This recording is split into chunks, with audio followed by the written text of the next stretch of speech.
Arestado isang lalaking sangkot umano sa isang sindikato ng hijack ng mga 10-wheeler sa Pasig. Na-recover mula sa suspect ang ilang sketch ng mapa at isang NBI clearance na hinihinalang pineke.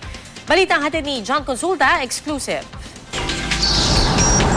Bit-bit ang search warrant na inisyu ni Judge Antonio Reyes ng Pasig RTC. Maingat na minatsagan ng mga tauhan ng NBI ang kinaroroonan ng kanilang target nang makakuha ng senyas mula sa kanilang asset. Kanya-kanya ng pwesto ang mga operatiba.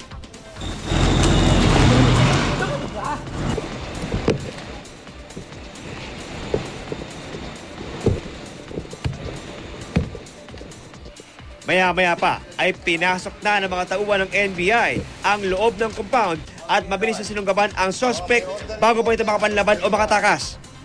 May warrant ka nga. Alam mo ba yung warrant of arrest? Mabigay doon. Oo, may order yung korte na arestuhin ka. Dahil may kaso kang karnaping at saka theft. Wala pong ano doon. Okay, sa korte na natin pag-usapan ngayon. Ang inarestong suspect ay si Manuel Diaz Santa. Nahaharap siya sa kasong carnapping at theft dahil sa pagkakasakot niya sa isang notorious na sindikato na umano'y nang hijack ng mga 10-wheeler. Ang pinakahuling pagsalaki daw ng grupo.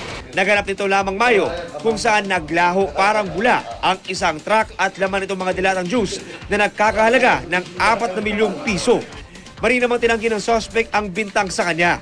Hindi naman po ako mag-a-apply sa trabaho ng Roadways na yan, sir. Kung may kinalaman ako yun, sir, hindi na sana ako kumuha ng NBI, sir. Saka pulis.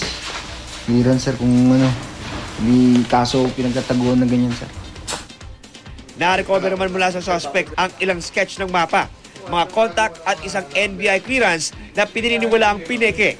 Ito-turn over ngayong araw ng NBI si Diaz Santa sa Pasig City Jail para kaharapin ang mga kasong isinampa laban sa kanya. John Consulta, GMA News.